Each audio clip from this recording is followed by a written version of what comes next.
Hello students, welcome to Abhilaw, where law is simplified. This is your Professor Dr. Ambarish R. Patnigiri, and in the previous lecture we were discussing about the Probation of Offender Act 1958. We spoke the silent features and section 1 and 2 was explained. Today we are going to learn section 3, 4, 5, 6 and 7. 3, 4, 5 section talks about power of the court. Section 6 talks about the restriction on the court. Section 7 talks about that the report of the probation officer should be confidential. Let's start with section 3. What is the power of the court given by this act in section 3? Power of the court to release certain offender after admonition. Admonition का मतलब क्या है कि डांट फटकार कर छोड़ देना. किसको डांट फटकार कर छोड़ देना? आइए हम देखते हैं. इस सेक्शन को पढ़ने से पहले हम इस सेक्शन को समझ लेते हैं. आपके हाथ में बैरक है, बैरक खोल लीजिए. अगर किसी को कोर्ट गिल्टी प्रूव कर देता है under section 379, 380, 381, 404 and 420 of the Indian penal code, तो और अगर किसी को ऐसे ऑफेंस में गिल्टी प्रूव कर देती है कोर्ट जिसका इंप्रिजनमेंट 2 साल से ज्यादा ना हो, विथ और विदाउट फाइन, या और कोई दूसरे लॉ में अगर कोर्ट किसी को गिल्टी प्रूव करती है, लेकिन पनिशमेंट कितना होना चाहिए? 2 साल से ज्यादा इंप्रिजनमेंट का नहीं होना चाहिए, तो कोर्ट क्या करेगी? कोर्ट क्या करेगी? जो सर्कमस्टेंसेस ऑफ द केस है उस पर गौर करेगी. और कोर्ट क्या करेगी? वो जो नेचर ऑफ ऑफेंस है उसको गौर करेगी. और तीसरा पॉइंट है nature, character of the offender. ये 3 पॉइंट को याद रखेगी. और उसका प्रीवियस कन्विक्शन हुआ है कि नहीं हुआ है. अगर प्रीवियस कन्विक्शन नहीं हुआ और ये कंडीशंस फुलफिल होते हैं कि भाई 2 साल से ज़्यादा इंप्रिजनमेंट नहीं है, या सेक्शन 379, 380, 381, 404, 420 आईपीसी के अंडर उसका कन्विक्शन हुआ है, तो कोर्ट क्या करेगी? सेक्शन 3 के अंडर उसको डांट फटका कर छोड़ सकती है. ये याद रखना है. प्रीवियस कन्विक्शन याद रखना है, एक्सप्लेनेशन में दिया हुआ है.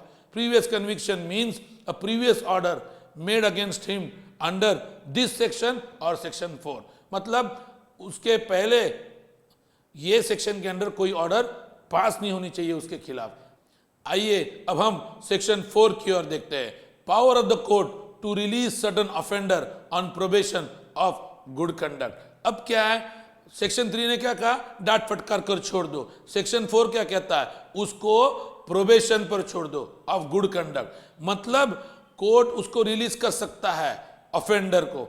आइए इस सेक्शन को हम ध्यान से पढ़ते हैं.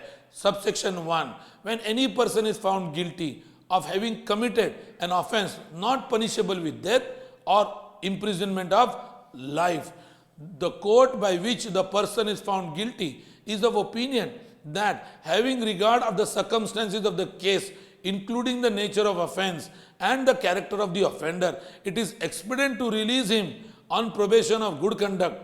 Then, notwithstanding anything contained in any other law for being time in force, the court may, instead of sentencing him at once to any punishment, direct that he is released on his entering into a bond with or without surety to appear and receive sentence when called upon during such period not exceeding 3 years, as the court may direct, and in the meantime to keep the peace and be of good behavior.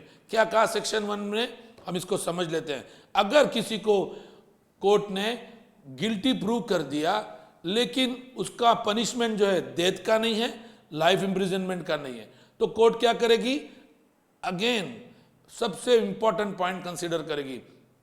कौन से हालातों में ये offence हुआ था, nature of offence क्या है, character of the offender क्या है. ये तीनों चीजों के ऊपर ध्यान रखकर कोर्ट उसको प्रोबेशन पर रिलीज कर सकती है. प्रोबेशन मतलब क्या? प्रोबेशन मतलब ऐसे कुछ बातें हैं कि भाई हम आपको छोड़ते हैं, लेकिन आपका बिहेवियर इस पीरियड में अच्छा होना चाहिए, आप इस पीरियड में कोई ऑफेंस नहीं करना चाहिए. ये प्रोबेशन जो पीरियड है ये ज्यादा से ज्यादा 3 साल का हो सकता है. और ये 3 साल में अगर उसका बिहेवियर अच्छा रहा, उसका कंडक्ट अच्छा रहा, तो वो 3 साल के बाद वो निर्दोष हो सकता है. याद रखना है, ये प्रोबेशन पे रिलीज करने के टाइम कोर्ट श्योरिटी और बॉन्ड जरूर लिख के लेती है। ये हो गया सबसेक्शन 1 ऑफ सेक्शन 4। इसका प्रोविजो देखते हैं।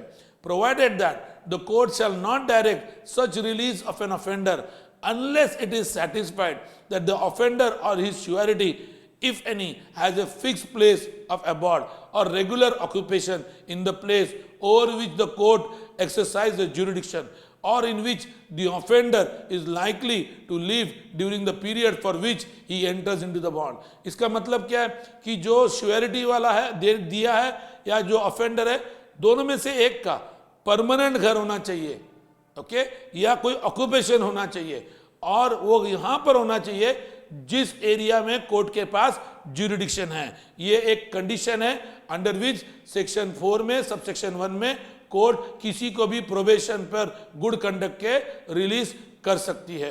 आइए हम सबसेक्शन 2 को देखते हैं। सबसेक्शन 2 क्या कहता है? Before making any order under subsection 1 the court shall take into consideration the report if any of the probation officer concerned in relation to the case. मतलब प्रोबेशनरी ऑफिसर का क्या लेंगे? रिपोर्ट लेंगे, ओके, और उसका रिपोर्ट इसका base रहेगा कि उसको प्रोबेशन पर छोड़ना या नहीं छोड़ना। सबसेक्शन 3 को हम देखते हैं।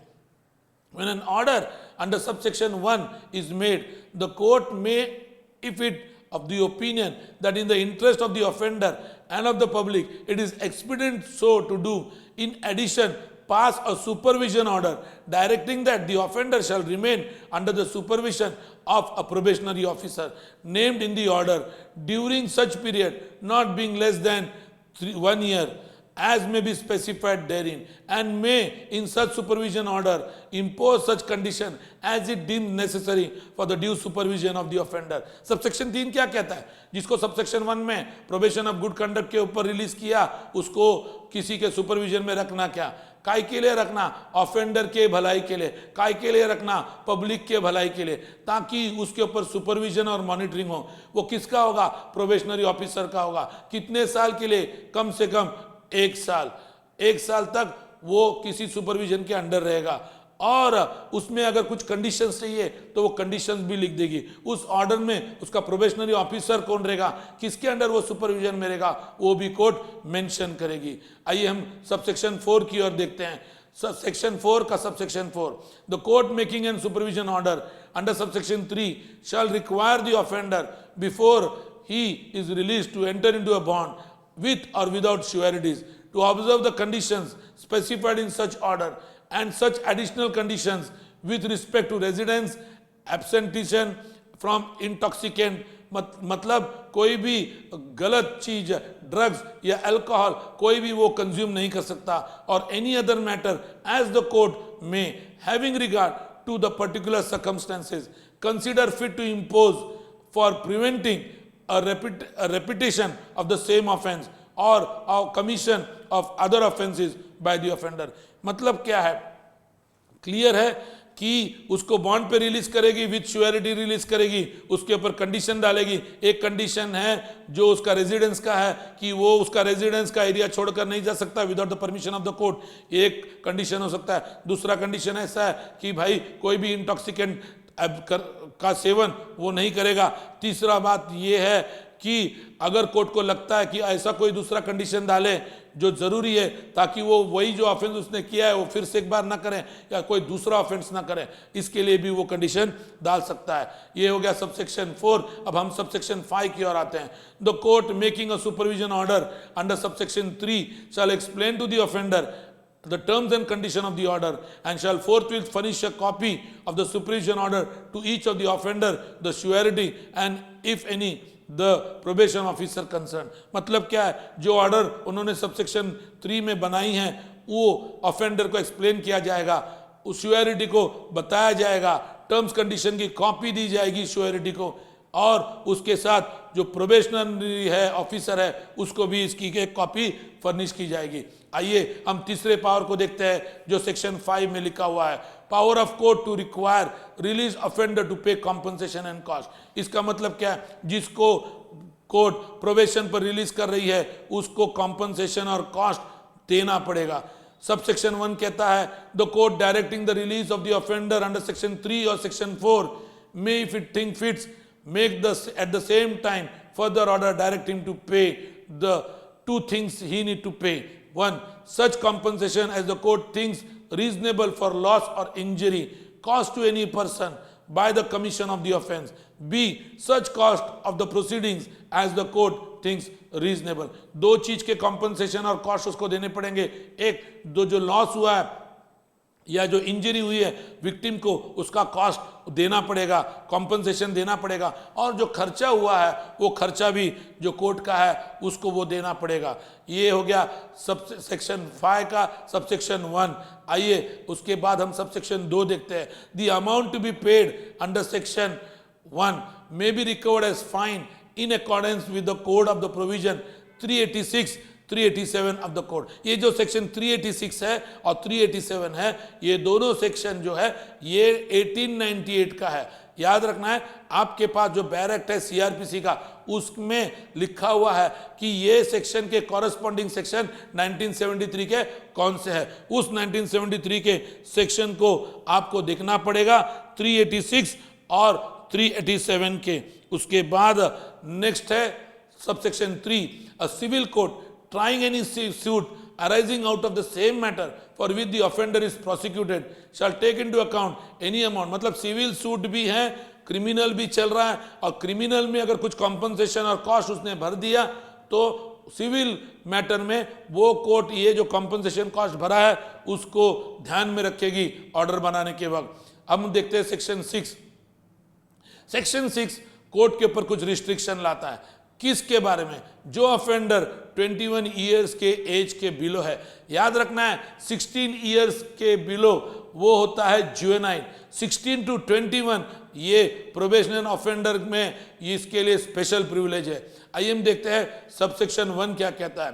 When any person under 21 years of age is found guilty of having committed an offence punishable with imprisonment but not with imprisonment for life, the court by which the person is found guilty shall not sentence him to imprisonment unless it is satisfied that having regard to the circumstances of the case, including the nature of the offense, character of the offender, it would be desirable to deal with him under section 3 or section 4, and if the court passes any sentence of imprisonment on the offender, it shall record the reason for doing so. इसका मतलब क्या है? 21 साल के नीचे जो कोई offender है, अगर उसने कोई ऑफेंस किया है और गिल्टी फाउंड हो गया है, तो वो जो इम्प्रिजनमेंट है वो अगर लाइफ इम्प्रिजनमेंट नहीं है तो कोर्ट को 3 चीजों को गौर करना पड़ेगा. Circumstances of the case, the nature of the offence, the character of the offender. ये तीनों को देखकर उसके बाद उसको डिसीजन लेना पड़ेगा. क्या वो सेक्शन 3 में डांट फटकार कर उसको छोड़ सकती है? क्या सेक्शन 4 के अनुसार उसको प्रोबेशन फॉर गुड कंडक्ट पर छोड़ सकती है? क्या अगर कोर्ट ऐसा नहीं करती और इम्प्रिजनमेंट उसको सुनाती है तो कोर्ट को ड्यू रीजन देना पड़ेगा उनके ऑर्डर में. ऐसा सेक्शन 6 कहता है. और ये रिस्ट्रिक्शन है, याद रखना है, ये रिस्ट्रिक्शन है. जैसे juvenile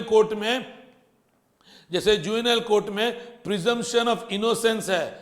okay, presumption of innocence मतलब जुवेनाइल ने कोई जुर्म किए नहीं, ऐसे तरह से कोर्ट को ट्रायल कंडक्ट करनी है. वैसा ही रिस्ट्रिक्शन ये दिया है किसके लिए? जो offender under 21 years of age के है. सबसेक्शन 2 को देखते हैं. For the purpose of satisfying itself whether it would not be desirable to deal under section 3 or section 4 with an offender referred to in subsection 1, the court shall call for a report from the probationary officer and consider the report, if any, and any other information available to it relating to the character, physical, mental condition of the offender. मतलब क्या हुआ? अगर subsection 1 में उन्होंने order pass की, 3 और 4 में order pass नहीं की, तो उनको प्रोबेशनरी ऑफिसर का रिपोर्ट लेना बहुत जरूरी है. प्रोबेशनरी रिपोर्ट के ऑफिसर के ऊपर वो डिसीजन ले सकते हैं. प्रोबेशनरी ऑफिसर क्या रिपोर्ट देगा? कैरेक्टर का रिपोर्ट देगा ऑफेंडर का, उसकी फिजिकल स्टेट क्या है, उसकी मेंटल स्टेट क्या है, ये सारा वो रिपोर्ट कोर्ट के सामने पेश करेगा. हम देखते हैं अब subsection 7, report of probationary officer to be confidential. ये जो रिपोर्ट है एक बार जो कोर्ट को दिया गया ये पब्लिश नहीं होगा, ये कोर्ट उसको कॉन्फिडेंशियल रखेगी, ज़्यादा से ज़्यादा वो उस ऑफेंडर को दिखा सकती है। मुझे लगता है कि मैंने आपको section 3, 4 and 5 which are the power of the courts explain किए। सेक्शन 6 जो था वो रिस्ट्रिक्शन था कोर्ट के ऊपर for an offender which is below 21 years of age. 7th section जो है वो report of probation officer to be confidential. मुझे लगता है कि मैंने आपको ये सारे सेक्शन एक्सप्लेन किए। अगर आपको मेरा वीडियो अच्छा लगा तो प्लीज़ लाइक कीजिए, शेयर कीजिए और मेरे चैनल को सब्सक्राइब करना ना भूलना। आपका सब्सक्रिप्शन मेरा मोटिवेशन है। आपके वैल्यूएबल कमेंट्स abhilawcomments@gmail.com पर जरूर भेजिए। Thank you.